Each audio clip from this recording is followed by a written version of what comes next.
तो भाई कुछ महीनों पहले हमने रिव्यू करा था ट्राइपॉड लूमस आर का और आप लोगों को बहुत पसंद आया था। आज हम ट्राइपॉड के एक और हेडलैम्प का रिव्यू करेंगे, ट्राइपॉड एक्स्ट्रा। सो ये ट्रिपल ए बेस्ड एक बिगिनर्स हेडलैम्प है, काफी अच्छी क्वालिटी है, काफी अच्छे रिजल्ट्स आए हैं। आइए चलिए शुरू करते हैं। पैकेजिंग काफ़ी अच्छी है, ब्लैक पेपर बोर्ड का बॉक्स मिल जाता है और ट्राइपल वाली थीम फॉलो। और ये देखिए triple extra A high performance multipurpose headlamp, triple A battery powered IP54 waterproof 45 degree tiltable, 120 lumens, coverage 50 metre, 52 gram weight, 10 घंटे से ज़्यादा का वर्किंग टाइम, ये सभी हम चेक करेंगे।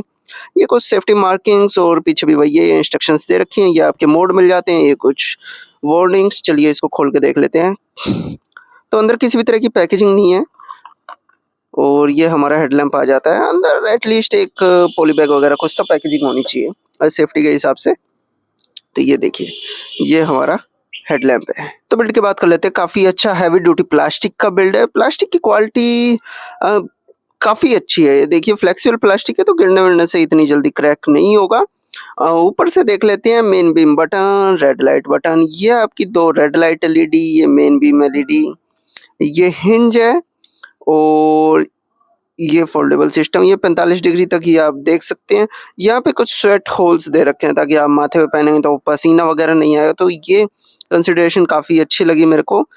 ये स्ट्रैप साथ में ही मिल जाता है। स्ट्रैप एडजस्टेबल है बट इलास्टिक रिप्लेसेबल नहीं है। बट ये इलास्टिक यहाँ से रिप्लेसेबल है तो आप यहाँ से निकाल के चेंज कर सकते हैं। यूज़ करने के बाद धो सकते हैं, साफ़ सफाई वगैरह कर सकते हैं। ये काफ़ी अच्छी बात है कि ये इलास्टिक यहाँ से निकल जाता है। हाँ, लॉन्ग टर्म के बाद 5-6 साल के बाद बाय चांस इलास्टिक आपका लूज़ हो जाता है तो ये बकल्स रिप्लेसेबल नहीं है। बट अगेन ठीक है, प्राइस के हिसाब से वैलिड है क्योंकि 650 के आसपास का हेडलैम्प है। 61 mm लंबाई, 42 mm चौड़ाई, 34 mm ऊंचाई, 52 ग्राम वेट, 75 ग्राम बैटरी के साथ वेट।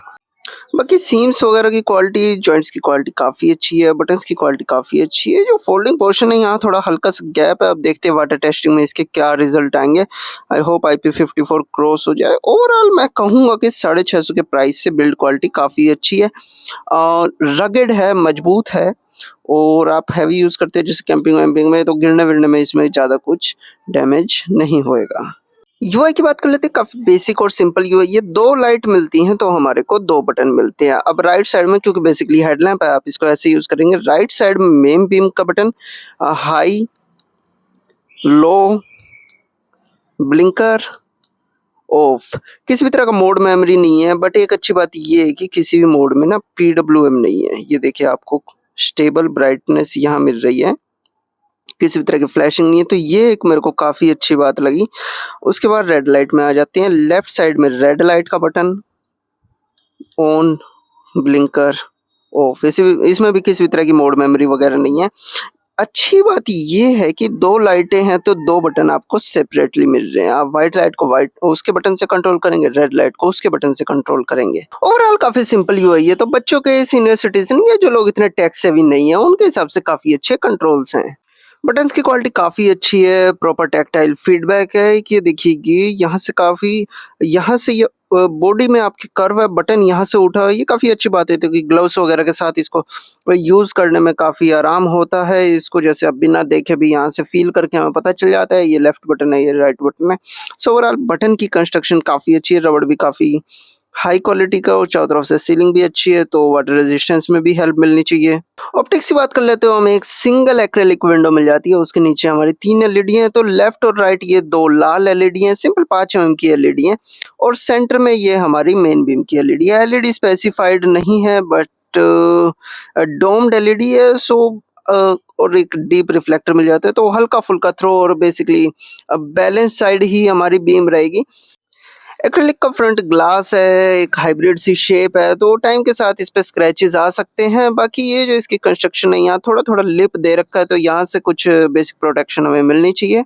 जो इसका हेडलैम्प के डिज़ाइन के कारण ये जो रिफ्लेक्टर है ये भी हमारा अलग शेप का हो गया। ये ऊपर की तरफ इसका डीप रिफ्लेक्टर हो जाता है, नीचे शैलो हो जाता है तो बीम हमें एक तरह से हाइब्रिड बीम देखने मिलनी चाहिए जो नीचे की तरफ फोकस करेगी। पास में थोड़ी ईज़ी रहेगी आँखों को बीम, लेकिन दूर जाते-जाते उसकी इंटेंसिटी बढ़ती जाएगी। सो ओवरऑल काफ़ी इंटरेस्टिंग सेटअप है। आइए इसकी बीम प्रोफाइल देखते हैं। व्हाइट बीम में 10, 21, 89 डिग्री का टाइप 3 बैलेंस बीम देखने को मिलता है। बीम का कोर शार्प है और स्पिल में शार्प कट ऑफ पॉइंट्स हैं। अब देखिए जो स्पेशल रिफ्लेक्टर था ऊपर से डीप और नीचे से शैलो, उसका असर आप देख सकते हैं। ऊपर की तरफ हाफ सेमी सर्कल में देखिए कितनी फोकस बीम है और नीचे के हिस्से में वो धीरे-धीरे फ्लड बीम बन जाती है। बीम में किसी तरह के आर्टिफैक्ट्स नहीं है, लेकिन कोर के पास हल्का येलो टिंट शिफ्ट देखने को मिलता है। ओवरऑल इस सेगमेंट के हिसाब से फ्रंट बीम की क्वालिटी काफी अच्छी है। साइड प्रोफाइल आप देख सकते हैं। रेड लाइट के एंगल्स हम नहीं नाप पाएंगे क्योंकि मल्टीपल एलईडीज हैं और किसी भी तरह का रिफ्लेक्टर नहीं है। बीम में कई तरह के आर्टिफैक्ट्स हैं, मल्टीपल कोर्स, मल्टीपल स्पिल्स और बीम की शेप भी सर्कुलर नहीं है, कई जगह काफी ज्यादा खराब है। इसको आप साइकिलिंग, कैंपिंग और इमरजेंसी सिचुएशंस में सिग्नलिंग के लिए तो यूज कर सकते हैं, लेकिन फर्स्ट पर्सन यूजेज जैसे कंपास पढ़ना, मैप पढ़ना, खाना बनाना या आगे रास्ते में देखते हुए चलना या कोई भी और काम करना जिसमें आपको अपनी आंखों से देखना है, उसमें डेफिनेटली इसमें सिर में दर्द होने का रिस्क है। रेड बीम को डेफिनेटली मेजर इंप्रूवमेंट्स की जरूरत है। साइड प्रोफाइल आप देख सकते हैं। हाई मोड में हमें मिलते हैं 187 लूमन, 1585 कैंडेला और 80 मीटर की रेंज।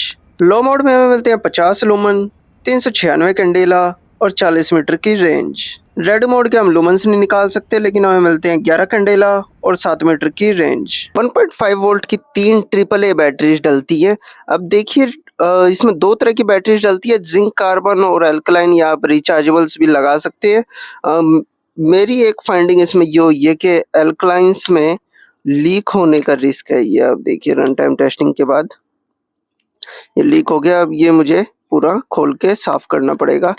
अगर आपको हाई कैपेसिटी चाहिए, ओवरनाइट कैंपिंग वगैरह आप कर रहे हैं और आपको बहुत ज़्यादा यूज़ करना है, ज़्यादा रन टाइम चाहिए, तो आप एल्कलाइन यूज़ कर सकते हैं, बट आपको यूज़ करके उसको बाद में निकाल के रखना होगा। टाइम टू टाइम चेक करना होगा। ये इसके लो वाइट मोड की टेस्टिंग के दौरान ये अल्कलाइन के सेल लीक हो गए। सो आई होप अब इसको खोल खाल के साफ करेंगे और आई होप बाकी की टेस्टिंग पूरी हो पाए। अगर आपको ज़्यादा कैपेसिटी नहीं चाहिए तो आप ये जिंक कार्बन की बैटरीज भी यूज़ कर सकते हैं। ब्रांड आप कोई भी यूज़ कर सकते हैं। मैं एक जनरल कॉन्सेप्ट बता रहा हूँ कि एल्कलाइन बैटरीज में लीक होने का रिस्क होता है। अगर आपको ज़्यादा कैपेसिटी नहीं चाहिए तो आप जिंक कार्बन को यूज़ करिए, और अगर आपको हेडलैम्प का ज़्यादा यूज़ नहीं है, उस चीज़ का भी जिसमें आप सेल यूज़ कर रहे हैं ज़्यादा यूज़ नहीं है, तो अपना काम करने के बाद उसको चेक करके सेल को निकाल के रखिए। हाई मोड 187 लुमन से शुरू होता है, फिर 2.5 मिनट बाद स्टेप डाउन होकर 51 लुमन तक आ जाता है। उसके बाद धीरे धीरे स्टेप डाउन होते हुए चलता रहता है। 8 घंटे 42 मिनट का ANSI रन टाइम मिल जाता है और 38 घंटे 24 मिनट पे लाइट बंद हो जाती है। लो मोड 50 लुमन से शुरू होता है और पूरा समय धीरे धीरे स्टेप डाउन होते हुए चलता रहता है। 15 घंटे 24 मिनट का ANSI रन टाइम मिल जाता है और 41 घंटे 31 मिनट पे लाइट बंद हो जाती है। रेड मोड भी 100% पे शुरू होता है और पूरा समय धीरे धीरे स्टेप डाउन होते हुए चलता रहता है। 29 घंटे 50 मिनट का ANSI रन टाइम मिल जाता है और 40 घंटे 40 मिनट पे लाइट बंद हो जाती है। किसी भी तरह की लो वोल्टेज प्रोटेक्शन नहीं है, तो सेल खत्म होने तक लाइट डिम होते होते चलती रहती है।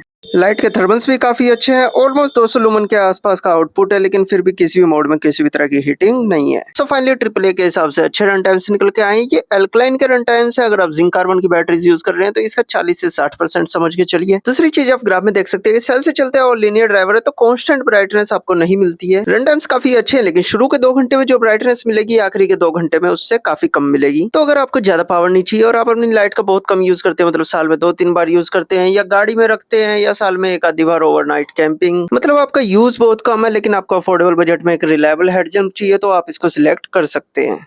तो बॉक्स पे दे रखी है IP54 की रेटिंग, मतलब प्रोटेक्शन अगेंस्ट स्प्लैशिंग वाटर। अब इस पे हम 5 मिनट का वाटर स्प्लैशिंग करके देखेंगे। सिर्फ स्प्लैशिंग करेंगे, पूरा जेट नहीं चलाएंगे क्योंकि IP54 की ही रेटिंग है। आई गेस इतना काफ़ी है। हल्की स्प्लैशिंग हमने करी है, जो कि मतलब हमारा हल्का फुल्का बारिश में यूज़ करने लायक होना चाहिए। बेसिकली अगर आप बाहर रनिंग वगैरह में, स्पोर्ट्स वगैरह में इसका यूज़ कर रहे हैं तो कई बार बारिश वगैरह आ जाती है, तो उसमें इसका बेसिक वाटर रेजिस्टेंस होना चाहिए। चलिए इसको सुखा लेते हैं। तो मोड ठीक काम कर रहे हैं, सारे मोड ठीक काम कर रहे हैं। खोल के देख लेते हैं।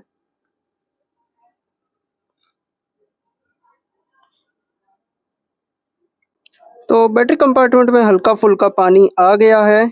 हेडलैम्प को 1 घंटा धूप में रख देते हैं, अगर इसके अंदर भी मॉइस्चर गया होगा तो वो ऊपर लेंस में आ जाएगा। तो रखे 1-2 घंटे हो गए हैं तो लेंस में तो कहीं मॉइस्चर नहीं आया है। इसको खोल के देख लेते हैं, हमने साफ करा था। यहाँ पे देखिए, यहाँ पे थोड़ी थोड़ी बात, जो बैटरी कंपार्टमेंट में हल्का फुल्का पानी गया है। तो IP54 की रेटिंग देखिए, हल्का फुल्का पानी तो इसमें जा रहा है बैटरी कंपार्टमेंट्स में। मैं इसमें ये कह सकता हूँ कि फंक्शनिंग पे कोई असर नहीं पड़ रहा है, तो आप इसको बिल्कुल इमरजेंसी में, बिल्कुल अर्जेंट आप कहीं फंस गए हैं और कोई चारा नहीं है, तो इमरजेंसी में आप इसको थोड़े हल्के फुल्के गीले एनवायरनमेंट में यूज कर सकते हैं। बाकी नॉर्मल लाइफ में अगर हो सके तो आप इसको पानी से बचा के ही रखें। आइए अब कुछ बीम शॉट्स देख लेते हैं। तो घर में छोटी मोटी रिपेयर के लिए लो मोड काफी है। उसके बाद अगर आप कैंपिंग वगैरह में जाते हैं तो टेंट लाइटिंग और मैप पढ़ना, कंपास पढ़ना, ये सब काम भी लो मोड में आराम से हो जाते हैं। बाकी रेड लाइट का इतना क्लोज रेंज में यूज करना, आप देख सकते हैं आर्टिफैक्ट, थोड़ा आंखों पे जोर पड़ता है, सिर में दर्द हो सकता है, लेकिन इसका आप सिग्नलिंग वगैरह में आराम से यूज कर सकते हैं। काफी अच्छी रेंज है, तो साइकिल की लाइट या वॉकिंग या रनिंग ट्रेल हाइकिंग में आप अपने सिर के पीछे टांग के चल सकते हैं। तो थर्ड पर्सन में देख लेते हैं। ये हाई मोड है, अच्छी खासी रेंज है, और जो मैंने रिफ्लेक्टर का बताया था, पास में अच्छा खासा स्पिल है और आगे तक रेंज जाती है। उसके बाद अब हम लो मोड पे आ जाते हैं। तो लो मोड में देखिए, क्लोज रेंज के लिए मेरे को ज़्यादा बेटर लगता है साइडों में और क्लोज रेंज में काम करने के लिए। और ये स्ट्रोब मोड है। उसके बाद रेड मोड आ जाता है। रेड मोड भी अपना क्लोज रेंज के लिए और सिग्नलिंग के लिए ही बेटर है। ये रेड मोड का स्ट्रोब आप देख लीजिए। तो फर्स्ट पर्सन में देख लेते हैं। सामने देखिए एक बंदा फ़ोन की लाइट से फ्लैश से चल रहा है। तो ये देखिए, ये ऑलमोस्ट 200 लुमन पे शुरू होती है और वो फ़ोन के फ्लैश से कितना कंपैरिजन में जाता है। ये 50 लुमन पे लो मोड, और अभी भी आप देखिए फ़ोन के फ्लैश से कंपैरिजन में कितनी बढ़िया है। तो वॉकिंग वगैरह के लिए, नाइट वॉक्स के लिए एक टॉर्च ज़रूर होनी चाहिए। उसके बाद ये स्ट्रोब और रेड मोड, रेड लाइट का मोड वॉकिंग के लिए अच्छा है। ऐसे दूर के थोड़े डिस्टेंस के लिए ठीक है, वो देख सकते हैं। क्लोज रेंज में थोड़ा आंखों पे असर पड़ता है, लेकिन ऐसे 5-6 फुट की दूरी पे रेड लाइट को आराम से इस्तेमाल कर सकते हैं। बीम की क्वालिटी काफ़ी इंटेंस है। ये देखिए, मैं पेड़ पे ऊपर हाइट पे मार रहा हूँ, तो जो ब्राइटनेस है वो पेड़ में अंदर तक जा रही है, पत्तों में कहीं भी शेडो नहीं बन रही है। लो मोड पे भी अच्छी खासी ब्राइटनेस मिल जाती है, अच्छे खासे डिस्टेंस तक जा रही है। ये स्ट्रोब है और ये रेड लाइट का मोड है। रेड लाइट इतना इंटेंस नहीं है, पेड़ पौधों में थोड़ा दब जाता है। तो भाई ये था ट्राइपोल एस्ट्रा। आपको कैसा लगा नीचे कमेंट्स में बताओ। अगर परचेज करना है तो लिंक और कूपन दोनों डिस्क्रिप्शन में है। और हाँ भाई, रिव्यूज और वीडियो अच्छी लगी तो लाइक, शेयर और सब्सक्राइब जरूर करना। सो आज के लिए इतना ही, मिलते हैं अगली वीडियो में। तब तक के लिए stay safe, stay healthy, see you next time, bye bye.